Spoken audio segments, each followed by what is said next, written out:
But this didn't start here. Back in 2010, we see a beautiful ballerina dancing on stage, lost in her art, until she wakes up and smiles, realizing it was just a sweet dream. Soon, she's cast as the lead in the prestigious Swan Lake, stepping into a world ruled by the perfectionistic demands of her director. As she struggles to meet those impossible standards, and with new competitors arriving, her mind spirals into obsession, psychological breakdown, and paranoia, her identity slipping away. That's what fear does to the mind. But in 2024, the substance shows what obsession can do to your body. And the terrifying part?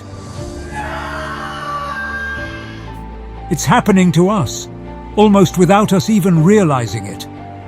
And what the film reveals about obsession, you'll carry with you long after it ends.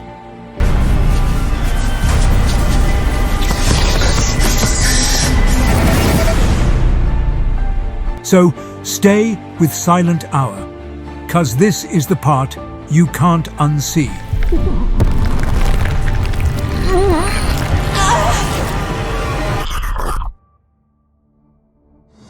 The substance isn't subtle.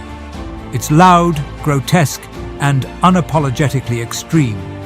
A body horror spectacle wrapped around a sharp commentary on ageism and misogyny.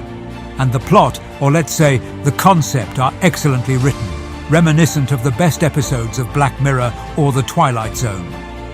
Directed by French filmmaker Coralie, the film has been praised as one of 2024's most unforgettable genre experiences, disturbing, beautiful, and deeply unsettling. But beneath all the shocking imagery and excess lies a simple human story. So, let's start at the beginning. Yes. She didn't respect the balance. She's a selfish bitch. Would you like to stop? And to everyone watching, we have a big favor to ask. Join us on Instagram. That's where we post exclusive trailers and sneak peeks before they hit YouTube. Your support there means the world to us, so please give us a follow.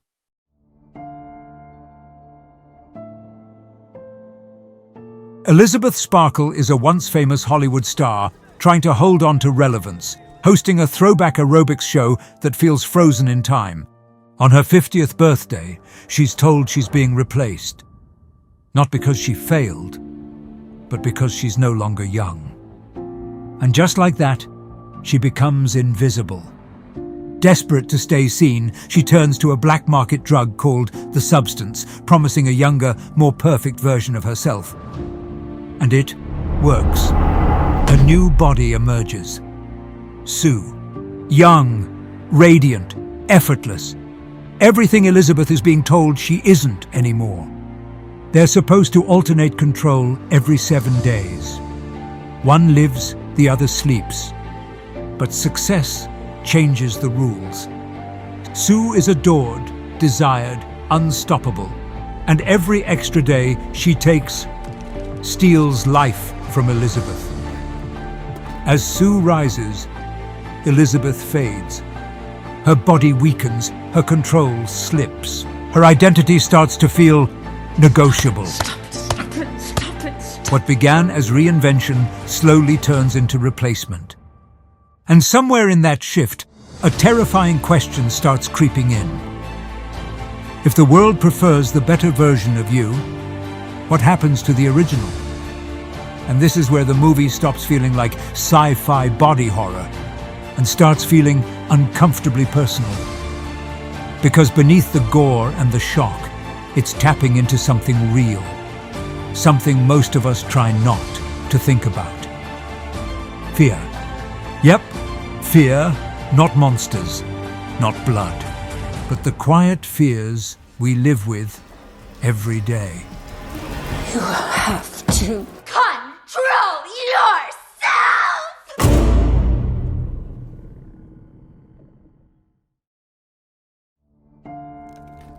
A lot of movies used and uses blood. Like action films spray bullets. Crime films show bodies drop. War films show chaos, but that's not body horror. Body horror isn't about how much blood you see. It's about making you feel uncomfortable inside your own skin. To cross that line, a director has to do more than just showing violence. They have to frame it in a way that makes your stomach tighten, fear mixed with disgust. One of the most famous examples is an American werewolf in London. The transformation scene isn't quick. It's not even heroic, but it's painful. You watch bones stretch, skin warp, a human hand physically elongate into something animal. And that's the moment that crosses the line. It's not just gore, it's the visual of humanity breaking. The body is no longer stable. The rules of biology don't feel safe anymore. And horror works best when it shatters our quiet belief that the universe is predictable. But the question is, how the substance uses the same technique. The substance does something similar, but instead of turning human into beast, it turns beauty into decay. What happens to Elisabeth's body isn't random shock value, it's personal. When her hand suddenly ages, rapidly, unnaturally, it hits differently. Hands and faces are intimate. Our face is how the world sees us. Our hands are how we interact with the world. They represent identity and control. So, when those begin to distort, it feels like identity itself is being attacked. That's why the audience gasps, because she isn't just a character. She's our anchor in the story. And when her body betrays her, it feels like ours could too. The mirror, the most psychological weapon. Besides the disturbing imagery, the substance uses its deadliest psychological weapon, the mirror, because everyone has a relationship with their reflection. We've all stood in front of one and criticized ourselves, noticed imperfections, worried about aging. The film weaponizes that familiarity. Elisabeth fighting her reflection isn't just dramatic, it's symbolic. When Sue pulls at her own tooth in the mirror, it taps into a universal nightmare. Teeth falling out and the face becoming unfamiliar. These are the primal fears: aging, decay, loss of beauty, loss of control. And because mirrors are something we all face daily, the horror feels uncomfortably close to home. It takes something deeply human, our relationship with our own body, and twists it. It doesn't shock for a second. It lingers. And that's what makes the substance dangerous. It doesn't just show bodies breaking down, it shows the fear we already carry.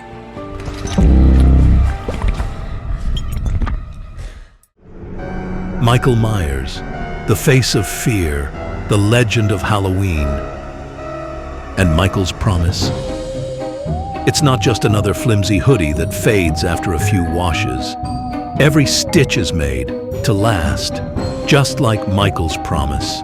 The fear, the thrill, the legend. When you wear it, you're not just staying warm. You're carrying the legend. All in one, cozy, durable, eco-friendly. Today only, 10% off. Michael Myers' promise is waiting for you. Link in description.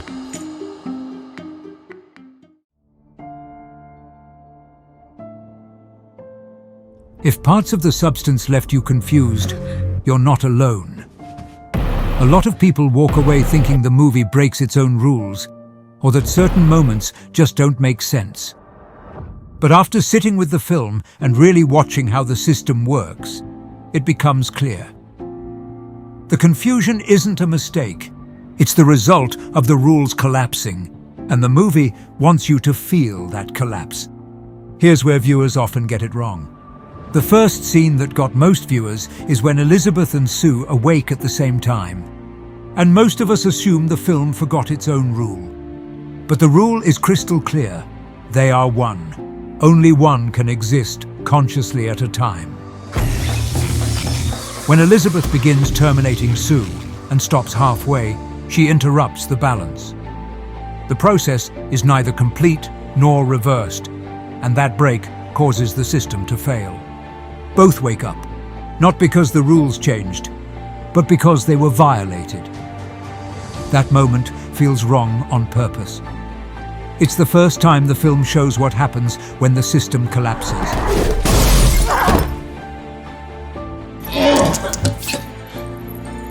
Why does Sue suddenly start deteriorating? At first it can feel random, like the film just turns grotesque for shock value. But the movie quietly explains that Sue survives on stabilizer fluid drawn from Elisabeth.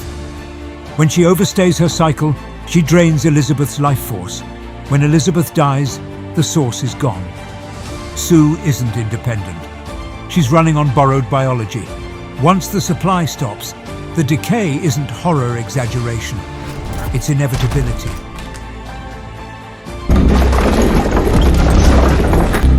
Need a better version of myself. Please give me a better version of myself, please. Why doesn't the serum make Sue perfect again? This is where many viewers expect sci-fi logic: inject, reset, and the perfection restored. But the activator was never a reset button. It was a one-time creation process. Sue is already a copy, and by this point her body is unstable and decomposing. Injecting again doesn't restore perfection. It forces an already failing system to produce something impossible. Instead of a better version, it creates collapse. That's why Monstro Elisabeth isn't an upgrade. It's the breakdown of the illusion. Why does everything fall apart at the end? On the surface, it looks like biological failure. Rules broken, chemistry unstable, system failing. But after watching closely, it feels more like the moment the illusion can no longer hold. The body built to satisfy impossible expectations simply cannot sustain itself. The collapse feels physical, but the film has been warning us it was psychological and cultural all along. These are the scenes almost everyone misread. But the real question is, why did so many of us get them wrong? Because we're trained to expect clear sci-fi rules, clean transformations, and heroic resolutions. But this film operates more like a nightmare. The logic is emotional, the horror is symbolic, and the system fails the moment perfection is pushed too far. So, if those moments felt confusing the first time, they weren't mistakes. They were the sound of the illusion breaking. What the film really means. What makes the substance especially fascinating is how it sits alongside films like Perfect Blue, Black Swan, and Ty West's trilogy, Pearl, X, and Maxine, all of which explore women consumed by ambition, performance, and the industries that shape their identities. Please, Lord, make me the biggest star the world has ever known, so that I'll make it far, far away from this place. But there's one crucial difference. Those stories follow young women on the rise. We watch innocence erode as pressure, exploitation, and obsession take hold. This film begins after that journey is already over. Elisabeth isn't losing innocence, she's confronting irrelevance. And that shift makes the horror hit differently. Director Coralie gives Elisabeth two forces pulling her apart. External pressure, Hollywood's obsession with youth. Harvey doesn't replace her because she lacks talent. He replaces her because younger faces sell better. Society consumes youth like a product. Sue isn't loved for who she is. She's desired for what she represents: vitality, perfection, fantasy. That's why the camera frames her like an advertisement. Glossy, seductive, almost artificial. Not a person, a product. But the deeper wound is internal. Elisabeth measures her worth against billboards, ratings, and the ghost of who she used to be. And that's something most of us understand, even if we never step foot in Hollywood. Life has a strange rhythm. When you're young, you look forward. As you grow older, you start looking back. In high school, you dream about college. In college, you can't wait to step into the real world, get a job, build a life. But by your 30s, reality hits. Responsibilities, bills, challenges. Suddenly, you find yourself missing those carefree college days, the free time, the parties, the nights that felt endless. By your 40s or 50s, that's when it really hits. You look back at your 20s, and they shine brighter than anything ahead. It's a gap between who you are now and who you remember being. And the same is true in the substance. When we first meet Elisabeth, she's already grieving that gap. And after Sue steals her time and she truly becomes elderly, she realizes something devastating. 50 wasn't the tragedy. Her inability to accept it was. Instead of embracing who she had become, she sacrificed herself, chasing who she used to be. And Sue repeats the cycle. The moment her perfection begins to crack, she too longs for a better version of herself. Because the cycle never ends. The film ultimately suggests something unsettling. Society doesn't just impose impossible standards. It teaches us to mourn our former selves, instead of valuing who we've become. Aging isn't the horror. Believing your worth expired is. Trying to reclaim the past doesn't just cost money or pride. It costs time, identity, life itself. And maybe the film's quiet warning is this: don't let the world convince you that your value belongs to a younger version of you. Because the person you are becoming deserves to exist, not be replaced. So that's what the substance is really tapping into, what it means beneath the horror. But now, Silent Hour wants to hear from you. What did this film mean to you? Did you see it as a warning about beauty standards, about aging, about identity, or did you interpret it completely differently? Let's talk about it in the comments. And if you want to revisit the full story from the beginning, we also did a complete recap when the film first came out. You can check that out next. This is Silent Hour, and if you enjoy deep dives like this, the kind where we actually unpack what a film is saying, stick around. I'll see you in the next one.